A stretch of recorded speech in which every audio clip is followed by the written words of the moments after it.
नमस्कार, कैसे हैं आप। मैं कृष्णा मिश्रा आपका फिर से स्वागत कर रहा हूं मेरे इस YouTube के नए वीडियो में। तो आज जिस विषय में हम बात करने वाले हैं और जिस टॉपिक पे मैंने बात किया है, ये जनरल टॉपिक है। ये बहुत सारे माता पिताओं में ऐसा टॉपिक देखा गया है कि ये परवरिश के बाद आज बच्चे इनके जवाब दे रहे हैं, बच्चे इनके कहना नहीं मानते, चाहे बच्चे इनके असफल हो गए हैं तो ये सोचते हैं कि जाने अनजाने में हमसे ऐसी क्या परवरिश में गलतियां हो गई कि हमारे बच्चे ऐसे निकल गए। तो आज मैं उन माता पिताओं से बात करना चाहता हूं कि जिनमें ये रियल प्रॉब्लम हुआ है और वो इससे बहुत परेशान है अपने बच्चों की परवरिश से।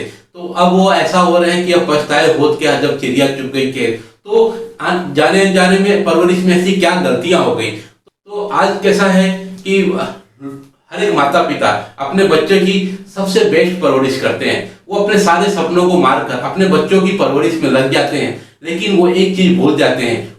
जैसे माता पिता को एक भगवान का दर्जा दिया गया है, तो हर एक माता पिता अपने आप को सच में भगवान मानने लगते हैं और वो बच्चों को ऐसे ट्रीट करने लगते हैं, इतने सख्त माता पिता बन जाते हैं कि बच्चे उनसे परेशान रहते हैं। वो बच्चों से कभी कहना नहीं मानते, वो बच्चों से कभी बात नहीं करते। बच्चे जब भी वो आते हैं तो बच्चे बहुत प्रेशर में रहते हैं। तो कुछ गलतियां हैं जो आज हमको ध्यान देनी है। तो मैं कुछ आपको एक ऐसी कहानी बताऊंगा, ये मैंने अपने प्रत्यक्ष अनुभव से बताऊंगा कि मेरे कुछ नोन हैं, उन्होंने परवरिश में कुछ ऐसी बड़ी बड़ी गलतियां की जिससे कि आज वो पछता रहे हैं। तो मेरे एक नोन है कि वो बहुत पढ़ने में तेज थे, बहुत स्कॉलर थे पढ़ने में। तो वो पहले आर्मी में गए कि ड्यूटी उन्होंने खत्म की, वहां से रिटायर हुए। फिर उन्होंने रेलवे का एग्जाम दिया, फिर पढ़ने में बहुत स्कॉलर थे तो रेलवे के एग्जाम में भी पास हो गए। तो उनका लक भी बहुत अच्छा था और वो पढ़ने में बहुत तेज थे, बहुत मेहनती थे। तो वो क्या सोचते थे कि जब मैं इतने एज में भी जाके जब मैं रेलवे की नौकरी पा सकता हूँ तो मेरे बच्चे क्यों नहीं पा सकते। तो अपने बच्चों को हमेशा अपने आप से कंपेयर करते थे।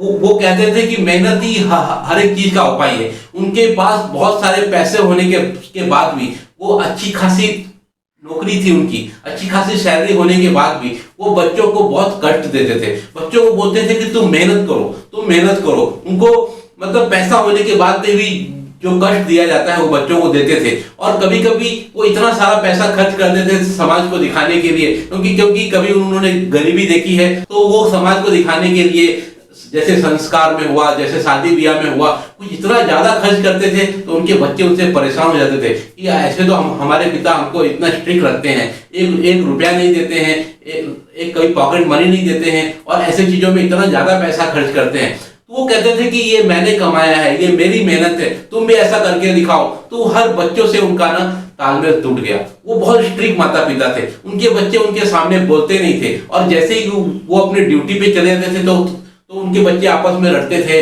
झगड़ा करते थे और उनकी माँ से उनकी बिल्कुल नहीं जमती थी। बोलते थे कि ऐसे पिता का रहना बहुत बेकार है, ये हमेशा हम उनको गाली देते रहते हैं। और क्या आप जानते हैं कि हर एक बच्चा अलग होता है, हर एक बच्चे की अपनी एक अलग क्वालिटी है। तो वो माता पिता जब अपने आप से कंपेयर करने लगे तो माता पिता की सबसे बड़ी क्या गलती होती है, वो अपने आप को भगवान समझते हैं। वो बोलते हैं कि मैं तो निर्माता हूँ इस बच्चे का, तो मैं जैसा चाहूंगा, जिस तरह से चाहूंगा मेरा बच्चा उस तरह से रहे। तो ये सबसे बड़ी गलती है परवरिश में, इसको हमको ध्यान देना है और ये कभी तुलना ना करे। तो ये बच्चों की हमेशा तुलना करते हैं और अपने आप से तुलना करते हैं कि मैंने इतना मेहनत किया तो मेरा बच्चा भी इतना ही मेहनत करना चाहिए। अरे उसका माइंड इस तरह का नहीं है, उसकी सोच अलग है। तो आपको क्या कभी आपने अपने बच्चे का इंटरेस्ट देखा है कि वो किस चीज में उसका इंटरेस्ट है, वो क्या करना चाहता है, वो किस चीज में अव्वल है, किस चीज में वो अच्छा गाता है, अच्छा सिंगर है, अच्छा डांसर है, अच्छा पेंटर है, या उसको आप मैथ साइंस पढ़ा रहे तो उसको हिस्ट्री में इंटरेस्ट हो,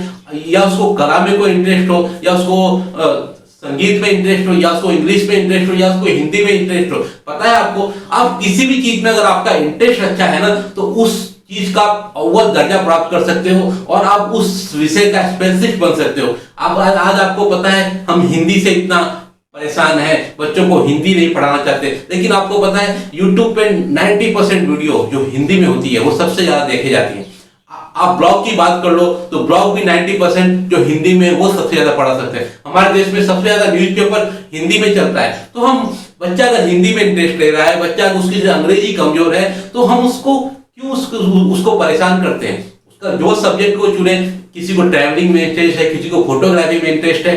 आज फोटोग्राफी भी इतना बड़ा काम हो गया है कि एक शूट का, एक फोटो का आपको 10-10 हजार रुपया मिलता है अगर आपने उस तरीके से। तो बच्चों को हर एक चीज के लिए आपको तैयार करना चाहिए और उसको इंटरेस्ट देखना चाहिए। तो ये जो हमारे नॉन थे, ये बहुत ही स्ट्रिक्ट परिवार के थे। तो वो सोचते थे कि मैं इतना एजेड होने के बाद भी जब मैं रेलवे की नौकरी पा सकता हूं तो मेरे बच्चे क्यों नहीं। तो बच्चों को रटवाते थे, स्ट्रिक्ट रखते थे, बहुत टाइट रखते थे। और जैसे ही वो ड्यूटी पे चले जाते थे तो उनके बच्चे छूट जाते, सारी किताबें फेंक देते थे, हमको नहीं पढ़ना है, हमको ये काम नहीं करना है, मैं उनके ऐसा रेलवे का नौकरी नहीं करना चाहता, मैं कोई दूसरा बनना चाहता हूँ। लेकिन ये अपनी बातें अपने पिता तक कहीं पहुंचने देते नहीं थे। तो ये गलती उसकी पिता की थी। तो पिता को भी तो बच्चे से पूछना चाहिए ना कि बेटा आपका इंटरेस्ट क्या है, बताओ आप क्या करना चाहते हो, आपने सपने क्या देखे हैं, आपने भी तो कुछ सपने बनाए होंगे। तो बच्चों से जो दूसरी सबसे बड़ी बात है कि बच्चों से आप टॉक करें, बच्चों से आप बात करें, उनसे डिसीजन लें, उनसे डिस्कस करें उनके करियर के बारे में, उनके आने वाले करियर में वो क्या अपने आप को समझते हैं, वो कैसी रूपरेखा उन्होंने तैयार की है। तो कुछ बच्चे क्या होते हैं, वो कुछ नया स्टार्टअप शुरू करना चाहते हैं, उनका कुछ नया बिजनेस से प्लान होता है, आज स्टार्टअप का समय है। तो माता पिता उस बात को समझने को तैयार नहीं होते। अरे ये स्टार्टअप से कुछ नहीं होता, पढ़ाई लिखाई करके एमबीए करो, नौकरी करो। एमबीए में 10 लाख रुपया बर्बाद करने को तैयार है उनके माता पिता, लेकिन उसको स्टार्टअप के लिए 2 लाख नहीं देते, क्योंकि वो उसको इतना निचले स्तर का समझते हैं कि ये तो कर ही नहीं पाएगा, क्योंकि उन्होंने कभी स्टार्टअप नहीं किया, उन्होंने कभी बिजनेस नहीं किया। तो उनको क्या लगता है उनका बेटा ये बिजनेस कर ही नहीं पाएगा।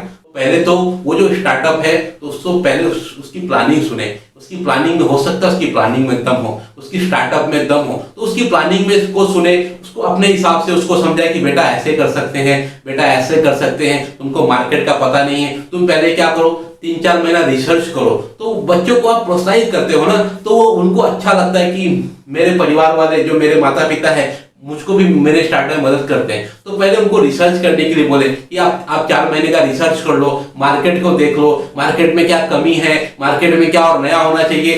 पेपर पेन पे प्लानिंग तो हर कोई कर लेता है। तो उसको प्रोत्साहित करें कि अपने स्टार्टअप के प्रति। तो उसके बाद भी अगर वो न माने कि नहीं मुझे करना ही है, तो उसको बोले ठीक है आप अपनी मर्जी कर लो, बाद में क्या है, कहीं आप सक्सेस हो गए तो बहुत बढ़िया है, अगर अनसक्सेस नहीं हुए तो आपका क्या 1-1.5 लाख रुपया ही बर्बाद होगा ना। वो तो बच्चा आपको कभी ना कभी कमा के देगा। अगर उसके स्टार्टअप में दम है, अगर वो सक्सेस हो गया तो बहुत बड़ा आदमी बन जाएगा, नहीं हुआ तो उसके मन में ये तो गिल्ट नहीं रहेगा, नहीं तो हमेशा बोलेगा कि मुझे आपने तो कुछ करने ही नहीं दिया, मैं तो ऐसा करना चाहता था, मैं तो वैसा करना चाहता था। तो कम से कम उसका गिल्ट जो है, उसकी ग्लानि दूर हो जाएगी। तो ऐसे बच्चों से बातें करते हैं, ऐसे उनसे क्या करते हैं, तो इस तरह से बच्चों से बातें करें, बच्चे से डिस्कस करें और अपने बच्चों की किसी से तुलना नहीं करें। अगर वो कुछ नया कर रहा है, उसकी कुछ नई सोच है, उसकी कुछ नए विचार हैं, तो उस विचारों को सुने और हो सकता है उसके विचार बहुत अच्छे हों, तो उसके विचारों को एप्रिशिएट करें और अपने आप को गौरवान्वित महसूस करें कि यार कितना अच्छा मेरा बेटा है, इसकी सोच क्या है, ये मार्केट के बारे में क्या सोचता है, ये नया रिसर्च करना चाहता है, तो इसको मैं करने देता हूँ, इसको मैं आगे बढ़ने देता हूँ, 1-1.5 लाख रुपए एक बार कोशिश करता हूँ। क्या कोई बहुत बड़ी बीमारी हो जाती है घर में तो आप 1-1.5 लाख रुपया नहीं खर्चा करते हो क्या? करते हो ना उस चीज को, प्रॉब्लम। तो ये भी एक बच्चे की बीमारी है, उसको कुछ नया करना है, उसको एक बार करने तो दे, हो सके वो सक्सेस हो जाए, हो सके उसके स्टार्टअप को फंडिंग मिल जाए। तो ऐसे बच्चों को आप तैयार करें स्टार्टअप के लिए। ऐसे बहुत सारे उदाहरण है कि नौकरी करने वालों के बच्चे भी सक्सेसफुल बिजनेस हुए हैं और आज जितने सारे स्टार्टअप है ये तो छोटे छोटे लोगों ने तो शुरू किया है।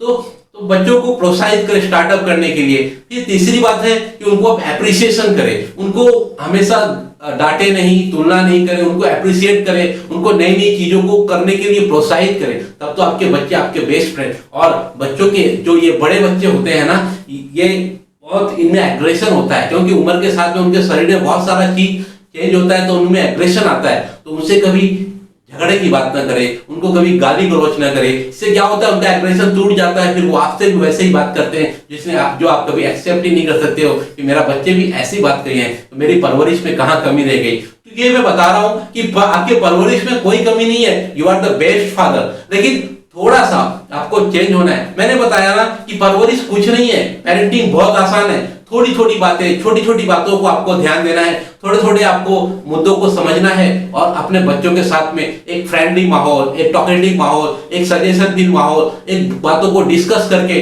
आप चीजों को दूर कर सकते हैं। ऐसे नहीं कि झगड़ा कर ले, गाली गलौज करे या मारामारी करे। तो बहुत से घरों में तो हाथापाई भी हो जाती है। तो इस चीजों को आपको संभालना है कि अपने बच्चों की सोच को आप ध्यान दें, ये कितना अच्छा सोचता है, जो मैंने कभी सोचा नहीं था वो भी वो सोच लेता है, तो कितना अच्छा है मेरा बेटा, कितनी इसकी सोच अलग है। हो सकता है वो पढ़ाई में कमजोर हो लेकिन उसके स्टार्टअप में दम हो सकता है वो पढ़ाई में कमजोर है उसकी कला में दम हो सकता है वो पढ़ाई में डंप हो तो उसकी दूसरी प्लानिंग में दम हो। तो जिंदगी में पढ़ा लिखा आदमी तो हर चीज नहीं कर रहा है ना। बहुत सारे पढ़े लिखे लोग 10,000 की नौकरी कर रहे हैं और बहुत सारे कम पढ़े लिखे लोग बड़े बड़े स्टार्टअप कर रहे हैं। तो बच्चों को नए नए स्टार्टअप करने के लिए प्रोत्साहित करें, नए नए चीजों को करने के लिए प्रोत्साहित करें। उसको खेल में इंटरेस्ट है उसको खेल खेलने दे, उसको म्यूजिक में इंटरेस्ट है उसको म्यूजिक में, क्योंकि कुछ भी चीज करने के लिए उसको 1 या 2 साल ही लगेंगे। आपने इतने साल आपने बर्बाद कर दिए, तो कृपया उसको 2 साल का समय दे और उसको अपनी जिंदगी जीने दे। क्योंकि आपके हिसाब से अगर वो जिंदगी जिएगा तो जिंदगी जिए नहीं गा, उसकी जिंदगी उधार की होगी, उसकी जिंदगी खुद की होनी चाहिए। इसके लिए उसको प्रोत्साहित करें, उसको नए नए चीजों करने के लिए हमेशा प्रोत्साहन दे। अगर ये वीडियो आपको अच्छा लगा होगा तो अपने दोस्तों को, अपने फ्रेंड ग्रुप्स, अपने Facebook, WhatsApp, Twitter, Instagram group पे इसको शेयर कीजिए। और मेरा एक चैनल है पेरेंटिंग ज्ञान करके, इस चैनल को आप सब्सक्राइब कीजिए और बेल आइकन जरूर दबाना। इससे क्या नया नया नोटिफिकेशन आएगा और मुझे आपको नए नए वीडियो भेजने में अच्छा लगेगा। तो नमस्कार।